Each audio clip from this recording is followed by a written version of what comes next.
हुजूर आपका, हुजूर आपका हो, छिपा लीजिएगा। मुख्तसर वक्त के लिए मोहतरमुल मकाम जामिया कासमिया मदरसा शाही मुरादाबाद के उस्ताद हदीस व अदब हजरत मौलाना मुफ्ती तौहीद अहमद साहब कासमी प्रतापगढ़ी मददिल्लाहुल आली से दरख्वास्त करता हूँ कि हजरत तशरीफ लाएं और इस उन्वान पर अपनी कीमती बात रखें। अल्हम्दुलिल्लाहिल्लज़ी खलक़ल लौह वल क़लम हुब्बि नबीकुम सल्लल्लाहु अलैहि वसल्लम व हुब्बि अहली बैत व क़िराअतिल क़ुरआन औ कमा क़ाल अलैहि सलातु वस्सलाम। आशना अपनी हकीकत से होए दहक़ां ज़रा, राह तू रहरो भी तू रहबर भी तू मंजिल भी तू, कांपता है दिल तेरा अंदेशे तूफ़ान से क्या, ना खुदा तू बहर तू कश्ती भी तू साहिल भी तू, वाए नाकामी की तू मुहताज साक़ी हो गया, मैं भी तू मीना भी तू साक़ी भी तू महफिल भी तू, बेखबर तू जौहरे आईने अय्याम है, बेखबर तू जौहरे आईने अय्याम है, तू ज़माने में खुदा का आखिरी पैगाम है। काबिल क़द्र उलमाए किराम, मुअज़्ज़ज़ क़ाइदीन इज़ाम, बड़ी उम्मीदों से आई हुई मेरी माँ और बहनों, मेरे मुअज़्ज़ज़ भाइयों दोस्तों, आज की इस सीरत पाक कंपटीशन मुकाबले की मजलिस में हाज़िरी और नबी करीम अलैहिस्सलातु वस्सलाम के नाम पर हम सब का इकट्ठा होना, ये बड़ी इज़्ज़ो शरफ़ की चीज़ है। अल्लाह रब्बुल इज़्ज़ति वल जलाल ने इस बज़्म के वास्ते से हम सब को ये सआदत मुयस्सर फरमाई कि आप सल्लल्लाहु ताला अलैहि वसल्लम के तज़किरे के सुनने सुनाने, आपके अक़ायद आपके औसाफ़ हमीदा बयान करने और सुनने की हमें तौफ़ीक़ मरहमत फ़रमाई। यक़ीनन नबी करीम अलैहिस्सलातु वस्सलाम जामिउल कमालात थे। एक इंसान के अंदर जितनी खूबियाँ मुमकिन हो सकती हैं, वो तमाम अच्छाइयाँ खूबियाँ अल्लाह रब्बुल इज़्ज़ति वल जलाल ने नबी करीम अलैहिस्सलातु वस्सलाम के अंदर वदीयत फरमा रखी थी। जब आप जामिउल कमालात हैं, अशरफुल कमालात हैं, तो आपका तज़किरा आज से नहीं, जब से दुनिया बनी है और नबी करीम अलैहिस्सलातु वस्सलाम दुनिया में तशरीफ़ लाए, तब से लेकर क़यामत तक शायर अपने अशार में, मुक़र्रिरीन अपने अल्फाज में और दूसरे लोग अपने अपने ख़यालात के एतबार से क़यामत तक नबी करीम अलैहिस्सलातु वस्सलाम की खूबियाँ औसाफ़ बयान करते रहेंगे।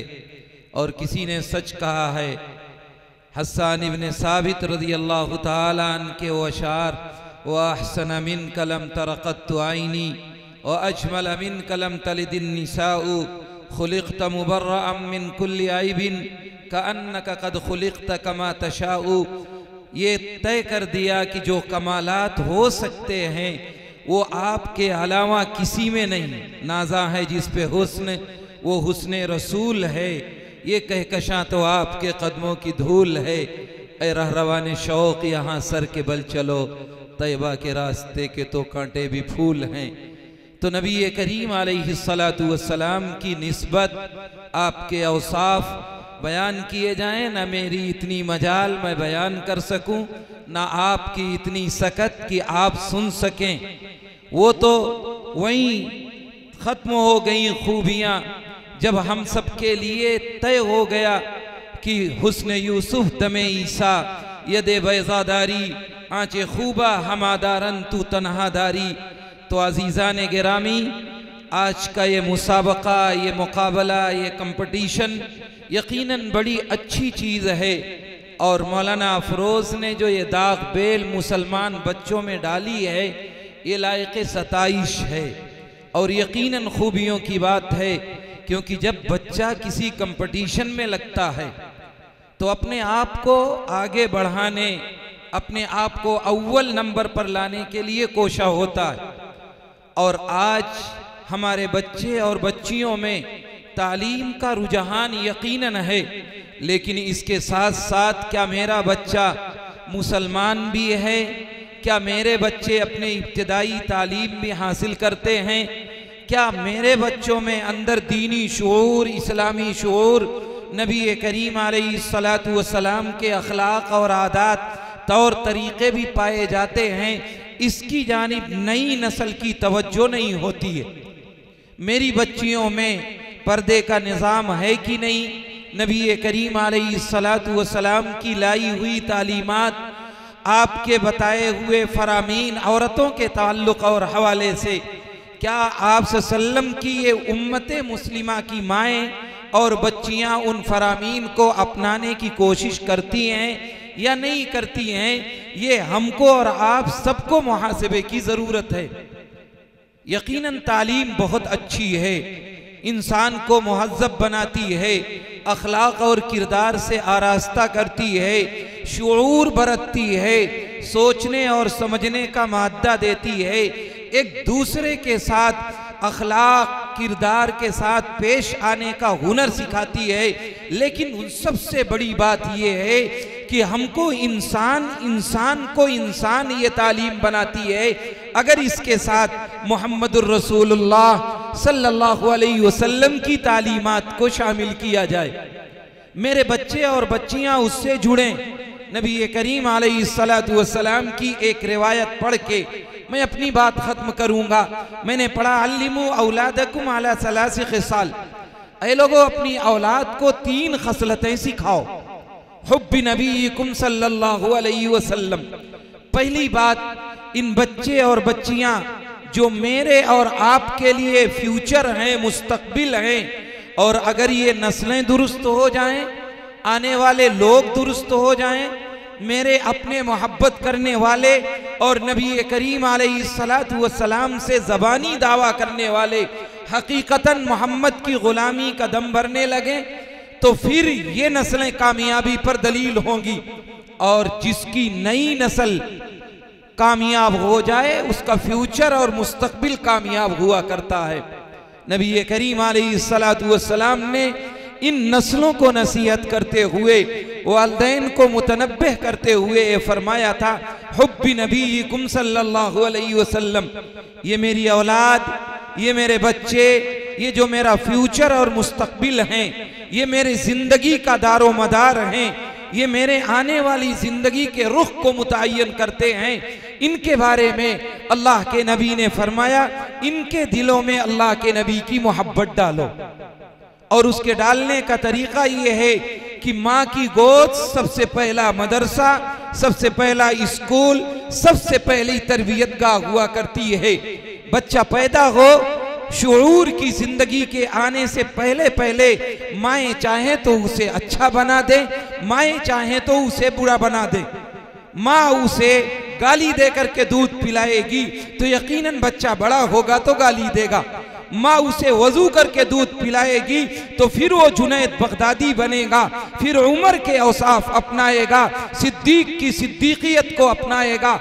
और अगर वो दूसरों की गीबत करते हुए अपने बच्चों की तरबियत का रुख मुतय्यन करेगी तो मेरा बच्चा बड़ा होगा तो गीबत ही करेगा, गाली ही देगा, दूसरों के लिए ऐब जोई ही करेगा। इसलिए अल्लाह के नबी ने फरमाया, हुब्बी नबीकुम सल्लल्लाहु अलैहि वसल्लम, पहली बात उनके दिल में ये डालो कि अल्लाह के नबी की मोहब्बत क्या है। और उसके लिए तय है, जब तक अल्लाह के नबी के औसाफ नहीं जानेंगे बच्चे, जब तक आपके अखलाक नहीं जानेंगे, आप कौन थे और क्यों आए, आपने दुनिया में कदम क्यों रखा, आपको अल्लाह ने क्यों मबऊस फरमाया था, क्या वजह थी। इस दुनिया की इंसानियत और फलाह और बहबूद के लिए अल्लाह के नबी ने आखिरी नबी सल्लल्लाहु अलैहि वसल्लम को ये भेज करके बताया था कि अगर इंसानियत की फलाह हो सकती है तो नबी करीम अलैहिस्सलातु वस्सलाम की लाई हुई तालीमात से, अखलाक से, किरदार से, तौर तरीके से। इसलिए हमको और आपको भी जरूरत है कि अल्लाह के नबी की मोहब्बत इनके दिलों में डाली जाए। दुनिया में जितने सिलेबस हैं तालीमी, कहे जाते हैं 36 हैं जो बनाए हुए ना किसी मुसलमान के हैं, ना किसी बिरादरान वतन के हैं, ना किसी अपने हिंदुस्तान के किसी आदमी के हैं। उन 36 कोर्सेज में से सब के सब या तो यहूदियों के बनाए हुए हैं या ईसाइयों के बनाए हुए हैं, और वही कोर्सेज और वही सिलेबस हमारी तालीम की बुनियाद हैं। जब मेरे बच्चे अपने बनाए हुए निसाब के अलावा दूसरे के लिए बनाने पर तुले हैं, उसको पढ़ रहे हैं, तो लामहला उनकी तहजीब आएगी, उनका कल्चर आएगा, उनकी सकाफत आएगी, उनके तौर तरीके आएंगे। मेरी नस्ल बड़ी होगी, जवान होगी तो उन्हीं को आइडियल बनाएगी, उन्हीं को उसवा बनाएगी, उन्हीं के रास्ते पर चल करके अपनी नस्लों को तैयार करने की कोशिश करेगी। आज देख लीजिए, जिस रीति रिवाज के हम इस हिंदुस्तान के बाशिंदे हैं, ख्वाह मुसलमान हो, ख्वाह बिरादरान वतन हो, ख्वाह किसी कौम और किसी फिरके, किसी जमात से ताल्लुक रखते हो, आप जरा गौर करिए। अगर हम मुसलमान हैं तो क्या मुसलमानी तहजीब मेरे अंदर है? अगर हम बिरादरान वतन हैं तो क्या जो लिबास उनके मज़ाहिब में बयान किए जाते हैं उन मज़ाहिब पर चलने की वो कोशिश करते हैं, उन मज़ाहिब के अपनाते हैं, उस लिबास को पहनते हैं, उस तौर तरीक़े को अपनाते हैं, उस रीति रिवाज के मुताबिक अपनी ज़िंदगी गुजारने की कोशिश करते हैं? अगर करते हैं तो यकीनन बहुत अच्छा है, और अगर नहीं करते हैं तो इन सिलेबस, इन स्कूलों की देन है। आप अगर मैं थोड़ा और आगे जाऊं तो कह दूं, छोटा सा कस्बा हो, छोटा सा टाउन हो, गांव हो, ईसाइयों के स्कूल मिल जाएंगे, लेकिन हमारे हिंदू बिरादरान वतन का स्कूल शायद ना मिले। सरकारी स्कूल तो मिल जाएंगे, लेकिन उसके साथ साथ मुसलमान का स्कूल मिले, हिंदू भाई का स्कूल मिले, बिरादरान वतन का मिले, कम मिलते हैं। ईसाइयों का एक मिशन है, एक नहेज है, एक तरीका है कि 2 साल 3 साल से आपकी नस्ल मेरे कब्जे में आएगी, मैं उसकी तरबियत करूंगा। 3 साल में आपने दिखा दिया। पहला सबक इंग्लिश मीडियम स्कूल में कैंडल का पढ़ाया जाता है कि कैंडल के लिए सबक पढ़ाया जाता है कि इतनी मोमबत्तियां बुझा दी गई, इतनी मोमबत्तियां जला दी गई, इतनी उम्र बच्चे की हुई। पहले और दूसरे दिन हिसाब और रियाजी का सबक, मैथ का सबक पढ़ने वाला बच्चा मैथ का सबक तो कम पढ़ता है, मैथ के असबाक तो कम याद होते हैं, लेकिन पहले दिन कैंडल का सबक पढ़ करके घर आता है तो बाप से पूछता है, माँ से पूछता है, मेरा बर्थडे कब है अम्मी, अब्बू मेरा बर्थडे कब है। तो गोया पहले दिन ईसाइयों ने जो उनका मजहबी शिआर था, उनका मजहबी तौर तरीका था, उनका अपना मजहबी रिवाज था, उसको आपको और आपके बच्चों को, मुझको और मेरे बच्चों को पहले दिन उन्होंने अपनी तालीम और तबलीग कर दी। ये उनका मिशन है। इसीलिए आप पूरे हिंदुस्तान में गौर करिए। मैं आज से 10 साल पहले का सर्वे बताता हूं कि ईसाइयों के स्कूल, हाई स्कूल और इंटर तक तो बेशुमार आपको मिलेंगे, इतने मिलेंगे कि आप हिंदुस्तान में गिन नहीं सकते। लेकिन 10 साल पहले 300 हिंदुस्तान में यूनिवर्सिटियां थी, और उन 300 यूनिवर्सिटियों में एक भी यूनिवर्सिटी किसी ईसाई की नहीं थी। कॉलेज तो मिलेंगे, लेकिन आप कहेंगे वो पैसा कमाने के लिए काम करते हैं। तो मेरे अजीजों, जरा दिल पे हाथ रख के बताओ, तुम्हारे 200 और 300 रुपए की फीस से वो करोड़पति बन जाएंगे? अगर उन्हें पैसा कमाना होता, उन्हें पैसे की लालच होती, तो यूनिवर्सिटियां कायम करते, डोनेशन के नाम पर करोड़ों और लाखों लेते तुमसे और वो मालदार होते। उन्हें करोड़ों की जरूरत नहीं है, उन्हें हमारी और आपकी नस्ल की जरूरत है कि जब ये ईसाई बन जाएंगे तो सारी दुनिया मेरी होगी, ये दूसरी तहजीब पर चल पड़ेंगे तो सारी दुनिया मेरी होगी, ये उस तरीके को अपना लेंगे। आज कहीं भी चले जाइए, देख लीजिए कि उनका तरीका हर जगह राइज है कि नहीं है, उनकी तालीम की बुनियाद है।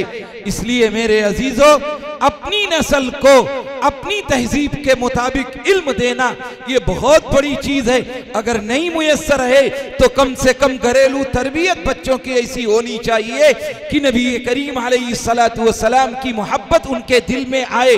अगर आपने बचपन की तरबियत में कमी कर दी, कोताही कर दी, उसके अंदर वो शऊर नहीं बरता, वो एहसास पैदा नहीं किया, वो आपने उनके अंदर जज्बा नहीं फूका कि जिसकी वजह से वो बड़े हो तो मुसलमान हो, तो आज यही होगा जो मेरी नस्लों का हो रहा है। और अगर यही चलता रहा तो आगे जनाजा पढ़ाने वाले, आगे हालात के बिगाड़ने वाले, मस्जिदों के आइम्मा, आपको दीनदार लोग मुयस्सर नहीं होंगे।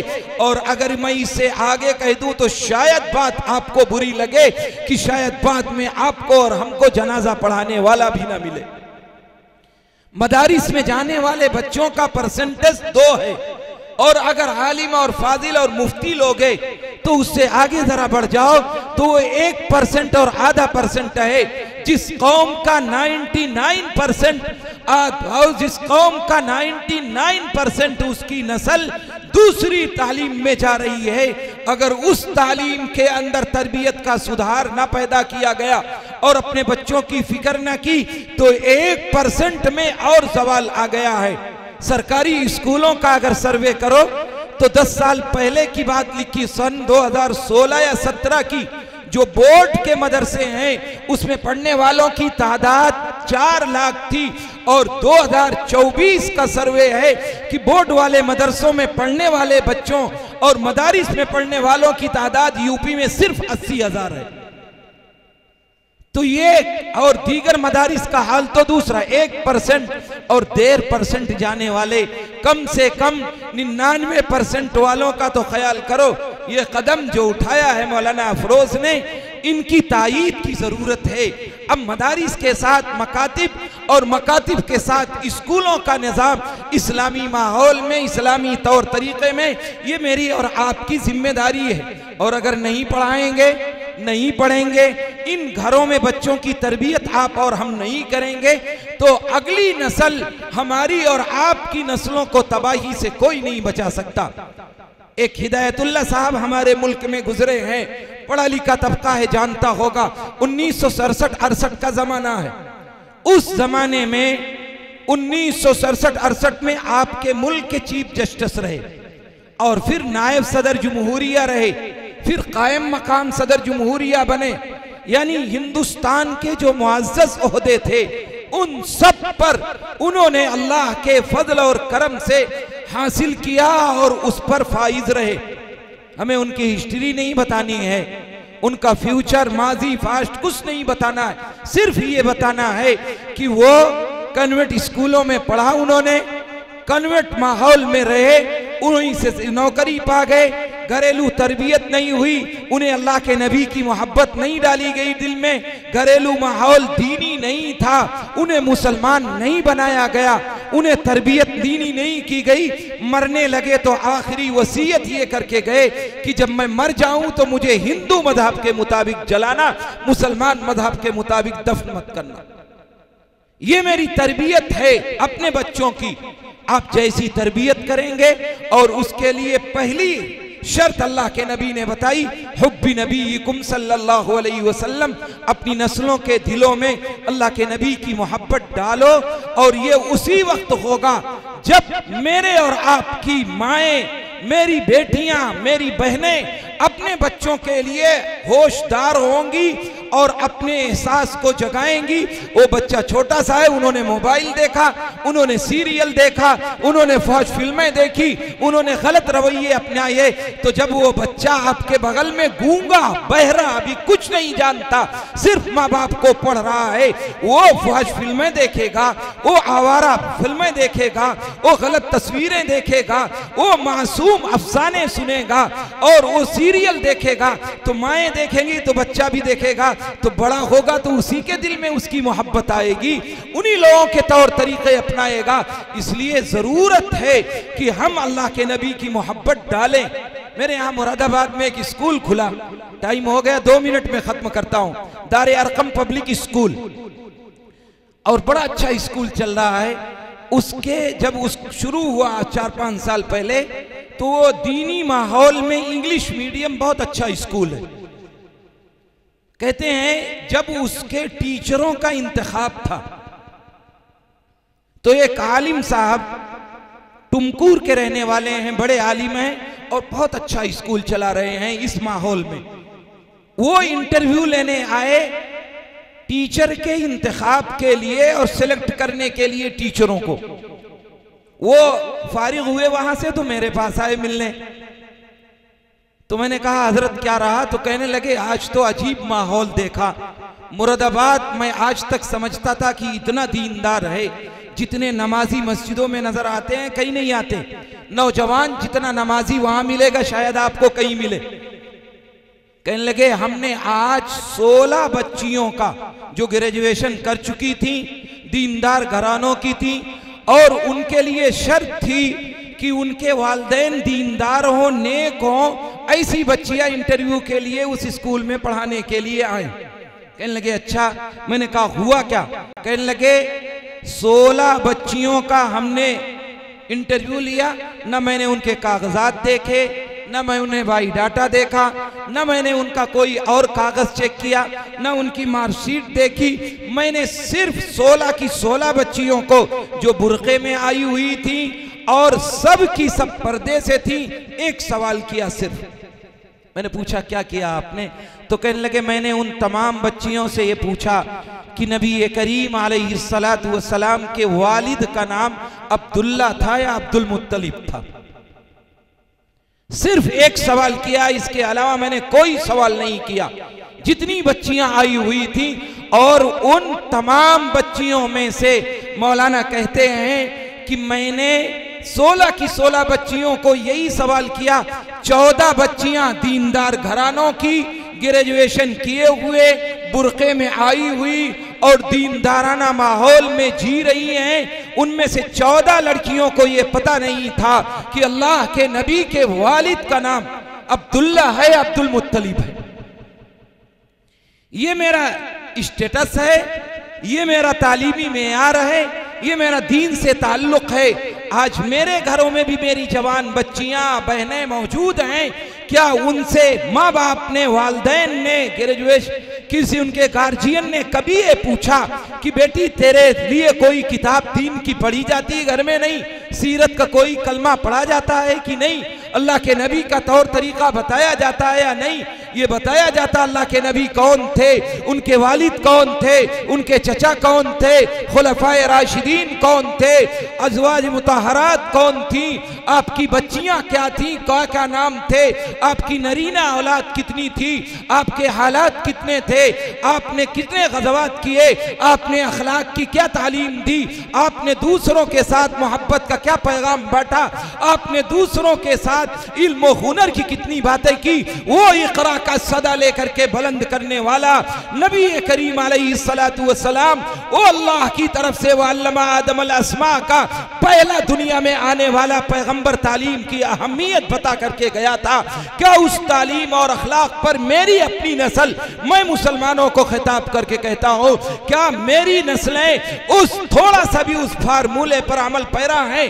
अगर दूसरी अक्ल होती, मेरी अक्ल होती, तो गारे हिरा पर जाने वाला ओ नबी आखिरुज़्ज़मा मुहम्मदुर रसूलुल्लाह सल्लल्लाहु अलैहि वसल्लम कभी ये ना कहता कि अल्लाह उस समाज में तो बुराइयां आम हैं, अल्लाह वहाँ ज़िना आम है, अल्लाह शराब आम है, अल्लाह सारी बुराइयां आम है। रोमन अंपायर और पर्शियन अंपायर की हुकूमतें एक तरफ, लेकिन उस हिजाज की बुराइयों की वजह से वहाँ कोई हुकूमत करने वाला तैयार नहीं था।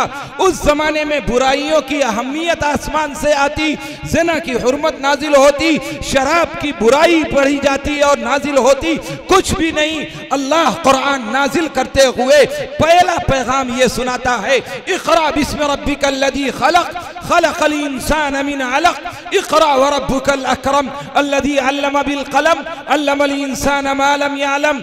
ऐ मेरे दोस्तों, ये पैगाम खुदाबंदी था जो तालीम के लिए आया कि अगर तालीम समाज में आई, अखलाक के साथ आई, तरबियत के साथ आई, तो सारी बुराइयां समाज की खुद ब खुद निकल जाएंगी। किसी बुराई को दूर करने की जरूरत नहीं है। और अगर तालीम, अखलाक और तहजीब के साथ ना आई तो आज जो समाज का हाल है इससे बदतर होगा। कोई भी हो, या मुसलमान हो या बिरादरान वतन हो, अगर तरबियत की कमी रही तो दुश्मनियां जन्म लेंगी, मोहब्बत के बजाय अदावत दुश्मन लेगी, आपस में अखलाक के बजाय बदकिरदारी जन्म लेगी। लेकिन अगर तहजीब के साथ ये आया तो यकीनन हम कामयाब होंगे। अल्लाह के नबी ने पहली नसीहत बच्चों को एक ही, हुब्बी नबीकुम सल्लल्लाहु अलैहि वसल्लम, अपनी नस्लों में अल्लाह के नबी की मोहब्बत डालो, वो हुब्बी अहली बैत। और दूसरी बात बताई, खानदान नबूवत की मोहब्बत डालो।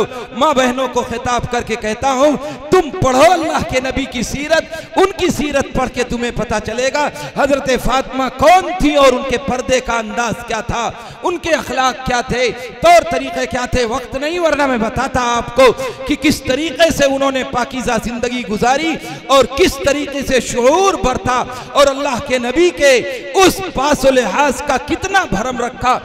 आपको पता होना चाहिए कि आपकी बेटियां कितनी हैं, आपकी अज़वाज मुताहरात कितनी हैं, आपके अखलाक और तौर तरीके क्या हैं, अज़वाज मुताहरात की सीरतें क्या हैं। वो हुब्बी अहली बैत और ख़ानदान नबूवत की मोहब्बत डालो, व क़िराअतिल कुरान, और इतना कुरान पढ़ाओ जितना कुरान पढ़ना फ़र्ज़ है।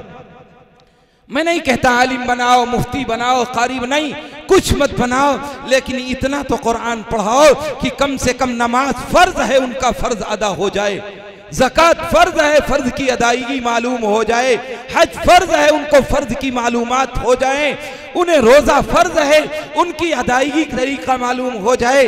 अगर मेरी नमाज ही नहीं दुरुस्त हुई, मेरी इबादतें दुरुस्त नहीं हुई, तो सजदे करने किस फायदे के होंगे। वो हुब्बी अहली बैत, ख़ानदान नबूवत की मोहब्बत डालो, व क़िराअतिल कुरान, और उन्हें कुरान पढ़ाओ। हजरत मौलाना अली मियाँ रहमतुल्लाह अलैह ने एक अजीब बात कही थी, लोगों तुम अपनी औलाद की तरबियत की फिक्र करते हो, उनके खाने की फिक्र करते हो, उनके पीने की फिक्र करते हो, उनकी रिहाइश और घर की फिक्र करते हो, उनकी तालीम की फिक्र करते हो, उन बीमार हो जाएं तो इलाज की फिक्र करते हो।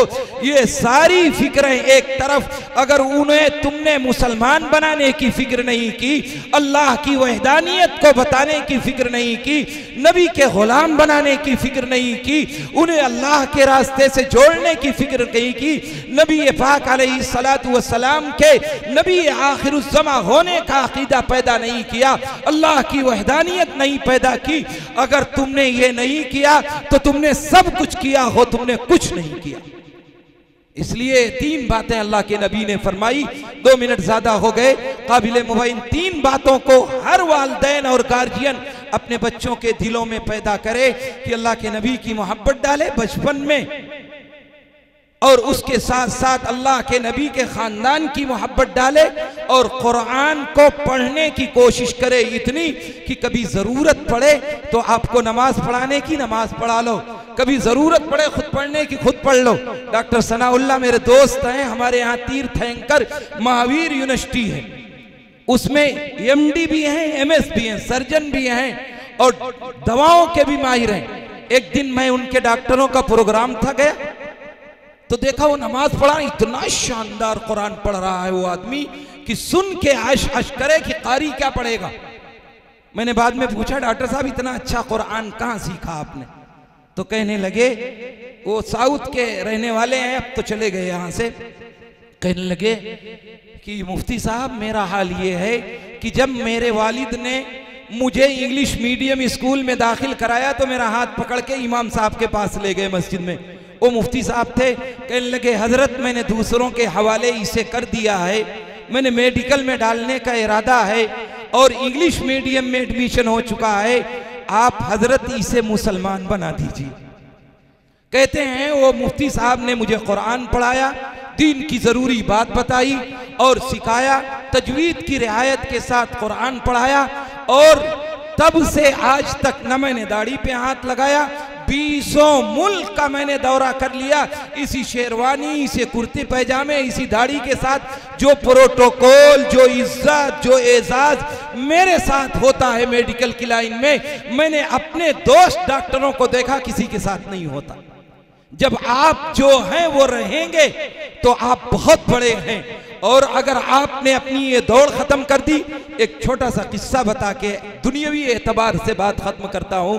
एक दिन शेर ने खरगोश को दौड़ाया और ऐसा दौड़ाया कि उसे भूख लगी है, पाएगा तो खाएगा। खरगोश ने अपनी कटिंग से शेर से अपने को महफूज कर लिया और एक सुराख था उसमें घुस गया। शेर उस सुराख के पास रुक करके कहने लगा, अब तो तू बच ही गया है, अब तो तू मुझसे महफूज हो गया है, मेरे 3 सवालों का जवाब तू दे दे। तो खरगोश ने पूछा, अच्छा बताओ क्या पूछते हो? अब तो मैं बच गया हूं। कहने लगा, तू तेज दौड़ता है या मैं? पहला सवाल शेर ने किया। उसने कहा, बादशाह सलामत, मेरी टांगें तो इतनी बड़ी बड़ी और आप शेर हैं, बादशाह सलामत हैं, आपके मुकाबिल मैं दौड़ सकता हूं। उसने कहा, तू ताकतवर है या मैं? कहने लगे, सरकार आप कैसी बातें करते हैं, मैं कैसे ताकतवर हो सकता हूं, मैं तो आपके एक लुकमे के बराबर हूं। कहने लगे, जब तू हमसे तेज नहीं दौड़ता, तू मुझसे ज्यादा ताकतवर नहीं है, तो मुझसे बता तीसरे सवाल का जवाब तू कि तू मुझसे बच कैसे गया, तू बच कैसे गया मुझसे? तो जो खरगोश ने जवाब दिया वो मैं आपको सुनाना चाहता हूं। खरगोश ने कहा, बादशाह सलामत, यकीनन आप ताकतवर ज्यादा, यकीनन आपकी दौड़ ज्यादा, लेकिन मेरी दौड़ जिंदगी की आखिरी दौड़ थी और आपकी दौड़ भूख मिटाने के लिए थी। आपको दूसरी खुराक मिल जाएगी, दूसरा भूख मिटाने का जरिया बन जाएगा। अगर मैं इस तरह ना दौड़ता जैसे दौड़ा हूं तो ये मेरी जिंदगी की आखिरी दौड़ थी, अब मेरी जिंदगी खत्म हो जाती। तो मेरे अजीजों, ये मेरी आपकी नस्लों के ईमान के बचाने की, उनके तौर तरीके को बचाने की आखिरी दौड़ है। इस दौड़ में अगर आपने नस्लों की हिफाजत नहीं की तो फिर वो दिन दूर नहीं है कि मेरी नस्लें किस गार में जाएंगी, कोई पता नहीं लगा सकता। अल्लामा इकबाल के इसीलिए मैंने वो अशार पढ़े थे, आशना अपनी हकीकत से होए दहकां जरा, दाना तू, खेती भी तू, बारह भी तू, हासिल भी तू, आह किसकी जुस्तजू आवारा रखती है तुझे, राह तू, रहरो भी तू, रहबर भी तू, मंजिल भी तू, कांपता है दिल तेरा अंदेशे तूफान से क्या, ना खुदा तू, बहर तू, कश्ती भी तू, साहिल भी तू, वाहे नाकामी की तू मोहताजे साकी हो गया, मैं भी तू, मीना भी तू, साकी भी तू, महफिल भी तू, बेखबर तू जौहरे आईन अय्याम है, बेखबर तू जौहरे आईन अय्याम है, तू जमाने में खुदा का आखिरी पैगाम है। इसलिए मेरे अजीजों, अपनी नस्लों में 3 बातें पैदा करने की कोशिश करो। अपनी नस्लों की फिक्र करो, उनके ईमान की फिक्र करो, उनकी तरबियत की फिक्र करो, उनकी तालीम की फिक्र करो। वो बड़ी होंगी तो आपका भी नाम रोशन करेंगी, आपकी नस्लों की बका का भी जामिन बनेंगी। इसलिए हम सबको ऐसे प्रोग्राम में शिरकत करनी चाहिए और 22 सआदत घड़ी को अपने लिए हिर्ज़जां बनाना चाहिए और इस सीरत की बरकत से पाकीज़ा औसाफ, पाकीज़ा अखलाक बयान करके अपनी दुनियावी जिंदगी को भी संवारना चाहिए। और अल्लाह इस सीरत के चिराग के जलने की वजह से हम सबको आखिरत में भी कामयाबी अता फरमाए। अल्लाह इस होने वाले प्रोग्राम के दूर रस नताइज मुरत्तब फरमाए। करने वाले, कराने वाले, इसमें ताउन करने वालों को अल्लाह अपनी शायान शान बदला अता फरमाए। आमीन व आखिर दावाना अनिल हम्दुलिल्लाह। माशाअल्लाह, वक्त भी ज़्यादा हो रहा है। मुअज़्ज़ज़ और मोहतरम स्टेज पर बैठे उलमाए किराम, दानिश्वरान एज़ाम, मुअज़्ज़ज़ सामीन, बापर्दा सामियात, हम बखूबी वाकिफ़ हैं ये मुसाबकात क्यों होते हैं, इसकी वजह क्या है, हमें इसको जानना चाहिए। ये मुसाबके जो होते हैं ये सुन्नतुल्लाह है, अल्लाह तबारक व तआला की सुन्नत है। सबसे पहला मुसाबका अल्लाह तबारक व तआला ने हजरत आदम और फरिश्तों के दरमियान किया। वो इल्म की बुनियाद पर था। हजरत आदम को पूरी कायनात का इल्म दे दिया और फरिश्तों पर फायक हो गए अपनी इल्म की बुनियाद पर। अल्लाह तबारक व तआला ने फरिश्तों को हुक्म दिया कि हजरत आदम का ताज़ीमन सजदा करो। ये जो पहला मुसाबका हुआ वो इल्म की बुनियाद पर हुआ। अल्लाह के रसूल सल्लल्लाहु अलैहि वसल्लम पर जो पहली वही आई इक़रा, वो भी तालीम ही के सिलसिले में आई कि इल्म को आम करो। इसमें कोई शक नहीं कि तालीम हमारे बच्चों के अखलाक को संवारती है, किरदार को निखारती है और हमारे बच्चों के दिलों के अंदर खौफ खुदा का जज्बा शामिल करती है। बाइसे तकरीम व इज्जत इल्म है, बाइसे तकरीम व इज्जत इल्म है, सर पे दस्तारे फजीलत इल्म है, जिंदगी की हर शबे तारीख में मशाले राहे हिदायत इल्म है।